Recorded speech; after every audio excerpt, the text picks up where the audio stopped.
ഇന്ന് ഞാൻ പരിചയപ്പെടുത്തുന്നത് മിറാക്കിൾ ഫ്രൂട്ടിനെയാണ്. ഇത് ഒരു അത്ഭുത ഫ്രൂട്ട് തന്നെയാണ്. മിറാക്കിൾ ഫ്രൂട്ടിലുള്ള മിറാക്കുലിൻ നമ്മുടെ നാവിനെ സ്റ്റിമുലേറ്റ് ചെയ്തു മധുരമാക്കി മാറ്റുകയാണ്. അതായത് നാം ഈ ഫ്രൂട്ട് കഴിച്ചിട്ട് പുളിയുള്ളതോ കയ്പുള്ളതോ ചവർപ്പുള്ളതോ എന്തുമാവട്ടെ, എന്തു കഴിച്ചാലും മധുരമായിരിക്കും നമുക്ക് ഫീൽ ചെയ്യുന്നത്. വെളുത്ത ചെറിയ ചെറിയ പൂക്കളാണ് മിറാക്കിൾ ഫ്രൂട്ടിനുണ്ടാവുക. പിന്നീട് അത് പച്ചക്കായയായി മാറുന്നു. പച്ച നിറത്തിലുള്ള ചെറിയ കായകളാണ് പിന്നീട് കാണുക. പഴുത്തു പാകമാകുമ്പോൾ നല്ല റെഡ് കളറിലാണ് ചെടികളിൽ പഴങ്ങൾ നിൽക്കുക. കാണാൻ തന്നെ നല്ല ഭംഗിയാണ്. കുരുവിന് ചുറ്റുമുള്ള ഫ്ലഷ് കഴിക്കാനായി എടുക്കാം. ബാക്കി വരുന്ന കുരു നമുക്ക് പാകുന്നതിനും ഉപയോഗിക്കാം.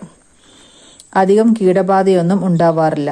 നല്ല വെള്ളം, നല്ല സൂര്യപ്രകാശം, ആവശ്യത്തിന് വളം എന്നിവ കൊടുത്താൽ നന്നായി റിസൾട്ട് കിട്ടുന്ന ഒരു ചെടിയാണിത്.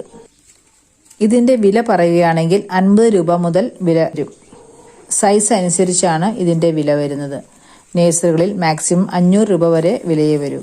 ഇത് ചെടിച്ചട്ടിയിലോ ഡ്രമ്മിലോ ഡയറക്റ്റ് മണ്ണിലോ ഒക്കെ നടാവുന്നതാണ്. കുരുക്കൾ നട്ടും തൈകൾ വളർത്തിയും നമുക്ക് പുതിയ ചെടികൾ ഉണ്ടാക്കാം. 2 വർഷം കഴിയുമ്പോഴൊക്കെ കാച്ചു തുടങ്ങും.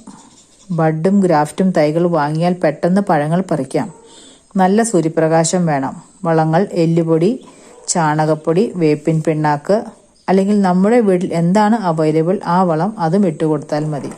എല്ലുപൊടി എപ്പോഴും കായ്ഫലം ഉണ്ടാകാൻ നല്ലതാണ്.